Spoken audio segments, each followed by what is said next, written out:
कधी-कधी भाजीपाला संपलेला असला म्हणजे काय भाजी बनवावी हा प्रश्न आपल्याला पडलेला असतो. तर आज मी तुम्हाला अगदी झटपट अशी ही पटकन होणारी रेसिपी दाखवणार आहे. तर व्हिडिओ नक्की शेवटपर्यंत बघा आणि चॅनलवर नवीन असाल तर लाईक, शेअर, सबस्क्राईब करा. तर बघा आपल्याला काय करायचं आहे, कढईमध्ये तेल तापवायला ठेवायचं आहे. 2 चमचे तेल मी टाकलेलं आहे. त्यामध्ये मोहरी टाकायची आहे. त्यानंतर यामध्ये जिरं टाकून घ्यायचं आहे. जिरं 1 चमचा मी टाकलं आहे. त्यानंतर कढीपत्ता टाकून घ्यायचा आहे, छान तडतडू द्यायचा. त्यानंतर हिंग टाकून घ्यायचा आहे आणि त्यानंतर मग आपल्याला यामध्ये एक कांदा मी अगदी बारीक चिरून घेतलेला आहे चॉपरमध्ये. तुम्ही डायरेक्ट कापू शकलात, चाकूने वगैरे तरी कापू शकतात, पण चॉपरमध्ये केल्याने छान बारीक होतो. आता याला छान हलका रंग बदलेपर्यंत आपल्याला परतून घ्यायचं आहे. अगदी झटपट होतं आणि गरमागरम मस्त ज्वारीच्या भाकरीसोबत खूप छान लागते. तुम्ही देखील नक्की बनवून बघा. तर साधारण 2 ते 3 मिनटात आपला कांदा हा परतून झालेला आहे. आता बघा आपल्याला यामध्ये कांदा अजून आपला परतून होईल 1 मिनिटभर. तोपर्यंत मी इथे दही घेतलं आहे, फ्रेश दही आहे. 3 चम्मच दही मी इथे घेतलेलं आहे. दही नेहमी तुम्ही फ्रेशच घ्या आणि आंबट नसेल असंच दही घ्या. यामध्ये आता मी अर्धा चमचा धनेपूड टाकून घेतलेली आहे. त्यानंतर अगदी पाव चमचा इथे गरम मसाला टाकला आहे. इथे तुम्ही कोणताही मसाला घेऊ शकतात, सब्जी मसाला किंवा इतर कोणताही. त्यानंतर इथे पाव चमचा हळद टाकून घेतलेली आहे.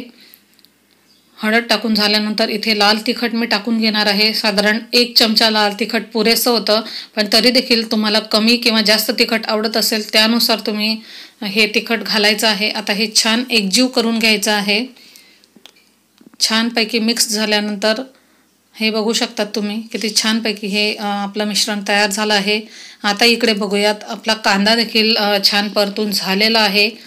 आता आपल्याला यामध्ये आलं आणि लसणाची पेस्ट घालायची आहे. तर मी साधारण 5 ते 6 लसणाच्या पाकळ्या आणि अर्धा इंच आलं ठेचून घेतलेलं होतं.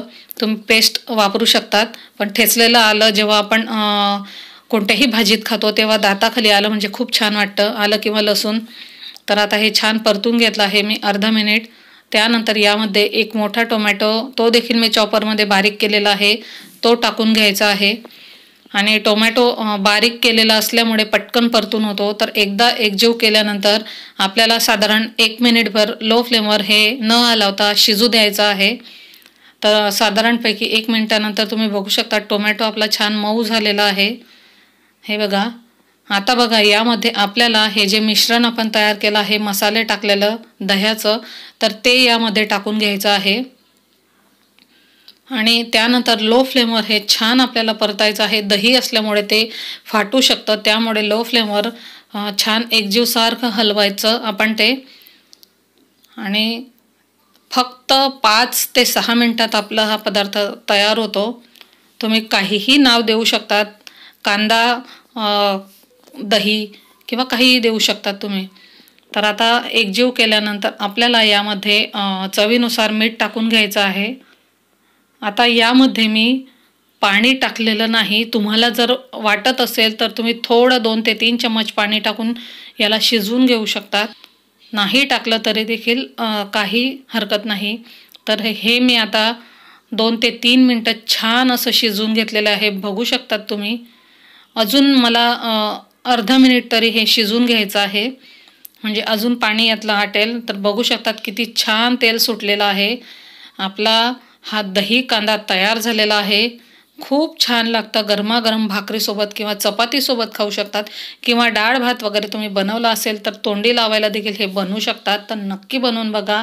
कमेंटमध्ये कळवायला विसरू नका. चॅनलवर नवीन असाल तर लाईक, शेअर, सबस्क्राईब करा आणि समोरील बेल आयकॉनवर क्लिक करा, म्हणजे अशाच पद्धतीचे नवनवीन रेसिपीज तुम्हाला पाहायला मिळतील आणि कोणताही व्हिडिओ तुम्ही मिस करणार नाहीत.